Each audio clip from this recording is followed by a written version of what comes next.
Você já fez algo bom e depois foi surpreendido pela maldade de outras pessoas?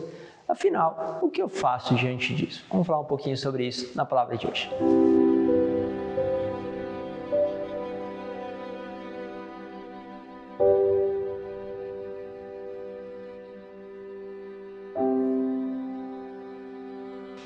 Em nome do Pai, do Filho e do Espírito Santo.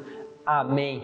Mais uma vez, vamos com a palavra de Deus. Hoje quero pegar com vocês a palavra que está no Evangelho de São Marcos, capítulo 6, versículo 14 ao 29. Diz assim: Naquele tempo, o rei Herodes ouviu falar de Jesus, cujo nome se tinha tornado muito conhecido. Alguns diziam: João Batista ressuscitou dos mortos, por isso os poderes agem nesse homem. Outros diziam: é Elias. Outros ainda diziam: és um profeta como um dos profetas. Ouvindo isso, Herodes disse: ele é João Batista. Eu mandei cortar a cabeça dele, mas ele ressuscitou. Herodes tinha mandado prender João e colocá-lo acorrentado na prisão. Fez isso por causa de Herodíades, mulher de seu irmão Filipe, com quem se tinha casado. João dizia a Herodes: não te é permitido ficar com a mulher do teu irmão. Por isso Herodíades o odiava e queria matá-lo, mas não podia. Com efeito, Herodes tinha medo de João, pois sabia que ele era justo e santo, e por isso o protegia. Gostava de ouvi-lo, embora ficasse embaraçado com o que escutava. Finalmente chegou o dia oportuno. Era o aniversário de Herodes, e ele fez um grande banquete para os grandes da corte, os oficiais e cidadãos importantes da Galileia. A filha de Herodíades entrou e dançou, agradando a Herodes e a seus convidados. Então o rei disse à moça: pede-me o que quiseres e eu te darei. E ele jurou dizendo: te darei qualquer coisa que me pedires, ainda que seja metade do meu reino. Ela saiu e perguntou à mãe: o que vou pedir? A mãe respondeu: a cabeça de João Batista. E voltando depressa para junto do rei, pediu: quero que me trazes agora num prato a cabeça de João Batista. O rei ficou muito triste, mas não pôde recusar. Ele tinha feito o juramento diante dos convidados, e imediatamente o rei mandou que um soldado fosse buscar a cabeça de João. O soldado saiu, degolou na prisão, trouxe a cabeça num prato e deu à moça. Ela o entregou à sua mãe. Ao saberem disso, os discípulos de João foram lá, levaram o cadáver e o sepultaram. Palavra da salvação. Olha só que interessante, temos toda uma festa, um ambiente alegre, um ambiente justamente ali onde as pessoas estão eufóricas, né? Estão ali diante daquele momento que é encantador. Acontece a entrada de uma pequenina, de uma jovem que dança, encanta. Outro momento bonito, outro momento. Então, a atitude de Herodes é uma atitude ainda de retribuição. Então, ele retribui aquilo que foi feito, ou seja, aquela jovem entra, dança, encanta e ele retribui. Retribui fazendo o quê? Olha, pede até metade do reino que eu te darei. Ou seja, nossa, que proporção tudo isso. Né? Que grande, então tudo aquilo começava a causar encanto. O que faz o mal?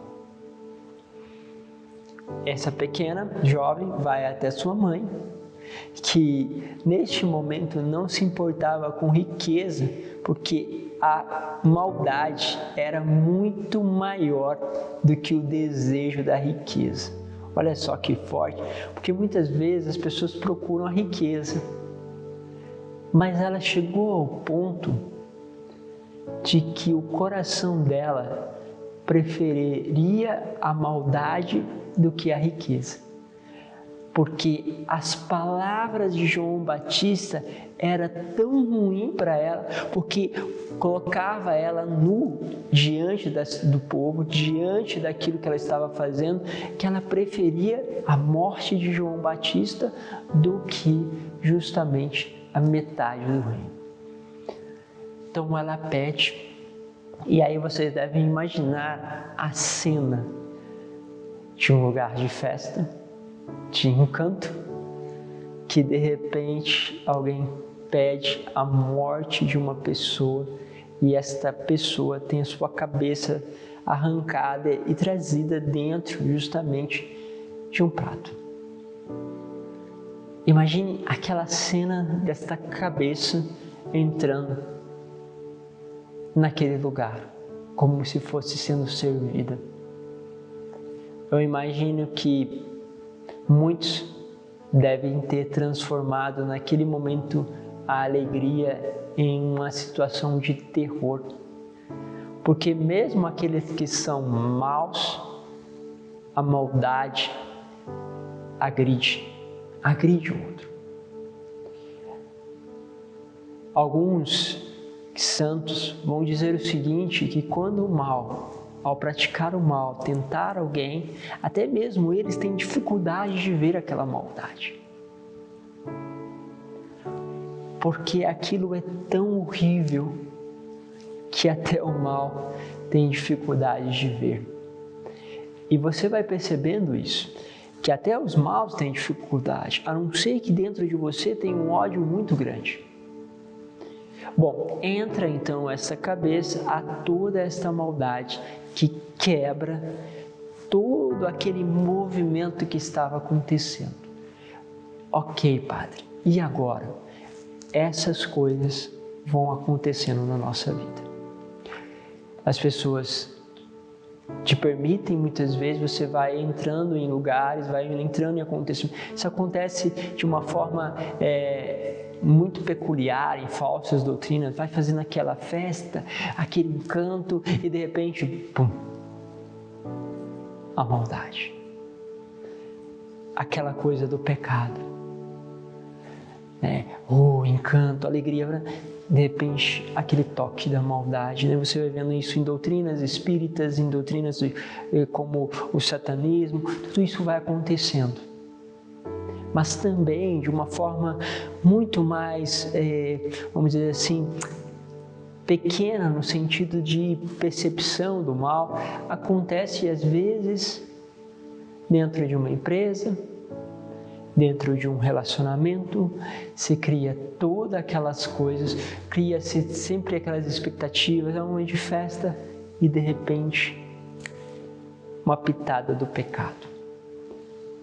Uma proposta dentro do trabalho onde você tem que corromper-se, dentro do teu matrimônio que entra propostas pecaminosas porque não são aquelas que a igreja lhe chama, dentro daquele relacionamento que vai entrando aquelas pitadas de traição, né, do adultério. Ok, o encanto, aquele encanto, de repente te joga no pecado. E aí sabe o que acontece? Para você não perder o trabalho, vamos dizer assim, você entra nisso. Para não perder aquele relacionamento, você entra naquela realidade, você deixa-se. Então você vai deixando que vai entrando a morte, às vezes para não perder a cura de uma pessoa, porque eu quero que aquela pessoa seja curada, eu deixo que o pecado entre na minha casa por uma falsa doutrina. Por quê? Porque eu vou me deixando corromper e não vou percebendo, porque Herodes podia dizer o seguinte: não, eu não aceito isso. Mas ele teria que conviver com a sua rejeição daquilo que ele mesmo disse diante de todos. Mas aqui há uma coisa que é muito forte no cristianismo. Nós não podemos fazer promessas de coisas que geram pecado. Eu prometi, mas espera aí, eu não tinha percebido que isso aqui ia virar pecado, que isso aqui iria se tornar um problema. Não posso, isso aqui não dá. Prometi que eu ia ficar aqui, que eu ia te ajudar aqui, mas espera aí, o que você está me pedindo, eu não tenho como manter essa promessa de que eu estaria aqui te ajudando nesse trabalho, porque esse trabalho está me gerando pecado. Não tem como prometer que vou estar sempre ao seu lado com a minha amizade, se o que você está me pedindo é pecado. Não dá para a gente continuar nesse relacionamento aqui se, como nós vivemos este relacionamento matrimonial, ele é sempre pecaminoso. Entende? Então eu desperto, acordo, porque é preciso romper. Mas para romper precisa quebrar o orgulho, coisa que Herodes não fez. E muitas vezes vai entrar isso na nossa vida e na nossa história. Então preste atenção naquilo que é o mover sutil do mal, para que você não venha a cair no pecado. Deus vos abençoe, Pai, Filho e Espírito Santo. Amém.